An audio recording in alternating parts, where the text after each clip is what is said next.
ಇವತ್ತಿನ ಸಂಪುಟ ಸಭೆಯಲ್ಲಿ ಏನಾಗಬಹುದು. ಅದರಲ್ಲೂ ಇತ್ತೀಚೆಗೆ ದಕ್ಷಿಣ ದಾವಣಗೆರೆಯಲ್ಲಿ ನಡೆದಂಥ ಘಟನೆಯಿಂದಾಗಿ ಸಹಜವಾಗಿ ಮುಸಲ್ಮಾನರಲ್ಲೇ ಅಸಮಾಧಾನ, ಅದರಲ್ಲೂ ಮುಸ್ಲಿಂ ಲೀಡರ್ಗಳಲ್ಲೇ ಮುಖ್ಯವಾಗಿ ನಜೀರ್ ಅಹಮದ್ ಆಗಿರ್ಬೋದು, ಅಬ್ದುಲ್ ಜಬ್ಬಾರ್ ಅವರಾಗಿರ್ಬೋದು, ಅವ್ರನ್ನಂತೂ ಈಗಾಗಲೇ ಹೊರಗೆ ಹಾಕಿದ್ದು ನಿಮಗೆ ಗೊತ್ತದ, ಅವ್ರನ್ನ ಹೊರಗಿಟ್ಟಿದ್ದು ಗೊತ್ತದ. ಜೊತೆಗೆ ಈಗ ಜಮೀರ್ ಅಹಮದ್ ಖಾನ್ರನ್ನು ಸಹಿತ ಹೊರಗೆ ಹಾಕ್ಬೋದಾ ಅನ್ನುವಂಥ ಚರ್ಚೆಗಳು ನಡೀತಾ ಇದ್ದಾವೆ. ಹೊರಗೆ ಹಾಕ್ಬೋದಾ ಅವರನ್ನು ಅನ್ನುವಂಥದ್ದು. ಯಾಕಂದ್ರೆ ಈಗಾಗಲೇ ಜಮೀರ್ ಅಹಮದ್ರು HDK ಜೊತೆಗೆ ಸಂಪರ್ಕದಲ್ಲಿದ್ದಾರೆ ಅನ್ನೋ ಸುದ್ದಿಗಳು ಇದ್ದಾವೆ.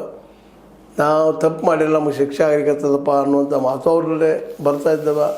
ಅವರ ಫಾಲೋವರ್ಸ್ಗಳಲ್ಲೇ ನಮ್ಮ ಲೀಡರ್ಗಳಿಗೆ ತೊಂದರೆ ಕೊಟ್ಟರು ಅನ್ನುವಂಥ ಮಾತುಗಳು ಹೇಳ್ತಾ ಇದ್ದಾವೆ. ಇವೆಲ್ಲ ನೆಲೆಯಲ್ಲಿ ಕಾಂಗ್ರೆಸ್ನಲ್ಲಿ ಒಳಜಗಳು ಶುರುವಾಗಿದ್ದಾವೆ. ಅದರಲ್ಲೂ ಈಗ ನಮ್ಮ ಈ ಜಮೀರ್ ಅಹಮದ್ ಖಾನ್ರ ನಾವು ವಿರೋಧ ಮಾಡೋದು, ಸಿದ್ದರಾಮಯ್ಯ ಜೊತೆ ಇವ್ರು ಗುರುತಿಸ್ಕೊಳ್ಳೋದು.